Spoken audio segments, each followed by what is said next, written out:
তখন ও বের হয়ে সোজা ওর ওই পরকীয়া প্রেমিকার বাসায় গিয়ে উঠে।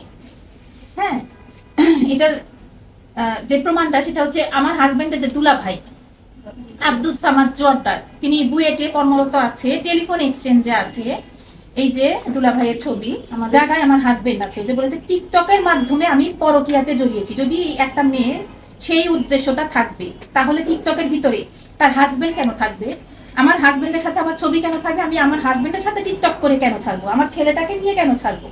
আমার ফুল ফ্যামিলি নিয়ে কেন আমি টিকটক করব?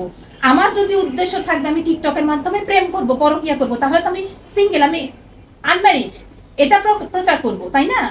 তাহলে আমি কেন এভাবে আমার ফ্যামিলি নিয়ে, আমার হাজবেন্ডকে নিয়ে আমি তাহলে টিকটক কেন করব? আপনারা একটু দেখবেন এটা প্লিজ। আচ্ছা, ওর ওর নামে আমি যখন মামলাটা করি কোর্টে থেকে, তারপর যখন ও অ্যারেস্ট হয়, ও জেলে থাকে, জেল থেকে ও জামিনে বের হয় 40 দিন পরে। সেখান থেকে বের হয়ে আমি যখন ও অ্যারেস্ট হওয়ার পরে অবশ্য জানতে পারি যে ও অনলাইন জুয়ায় আর সেই তাহমিনা মেরি নামের ওই মহিলাটার সাথে ও পরকীয়ায় জড়িয়েছে।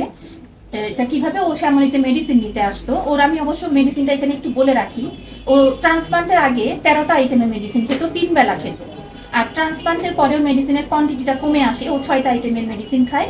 আর তার ভিতরে 3টে আইটেমের মেডিসিন একটু কম দাম, সেটা আমি দিল্লি থেকে পুরো 1 বছরের করে নিয়ে আসি। আমি কিন্তু নিয়ে আসি, ওই মেডিসিনের ব্যাপারগুলো আমি সবসময় ভালো জানি সবকিছু। তো 3টে মেডিসিন আমি পুরো বছরেরটা একসাথে কিনে আনি, যেটা বর্তমানে এই বছরের ডিসেম্বর পর্যন্ত আছে 3টে মেডিসিন। আর বাদ বাকি 3টে মেডিসিনের অনেক একটু বেশি দাম, আমি সবসময় ওখান থেকে আনতে পারি না টাকা পয়সার প্রবলেমের কারণে। তো সেই 3টে মেডিসিন আবার শ্যামলীতে পাওয়া যায়। আমি খোঁজ খবর নিয়ে অনেক কষ্ট করে আমার বোনের মাধ্যমেই খোঁজ খবর নিয়ে জানতে পারি যে শ্যামলীতে সিকেডি হসপিটালের ফার্মেসিতে সেই বাইরের মেডিসিনগুলো পাওয়া যায়। তো ওখান থেকে ও প্রতি মাসে 2বার বা 1বার এইভাবে করে আসতো মেডিসিনগুলো নিতে। এবার এই মহিলার যে বাসা সেটা হচ্ছে মোহাম্মদপুরে বসিলায়।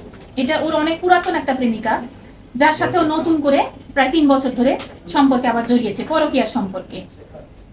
তো এই জিনিসগুলো আমি জানতে পারি ও অ্যারেস্ট হওয়ার পর, কোনোভাবে ওর মোবাইলটা পাওয়ার পর, কোনোভাবে আমার এক রিলেটিভ এর মাধ্যমে আমি কল রেকর্ড পাই কিছু ওর ওই পরকীয়া প্রেমিকা মেরির।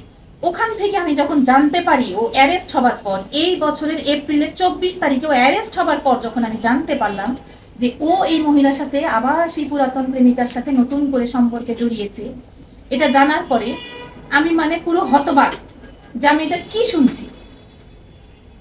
যাকে আমি ফেরেস্তার মতো জানি, তার সম্পর্কে আমি এটা কি শুনছি, মানে প্রমাণ সহ শুনছি, তাহলে তো আমি বিশ্বাস করতে বাধ্য।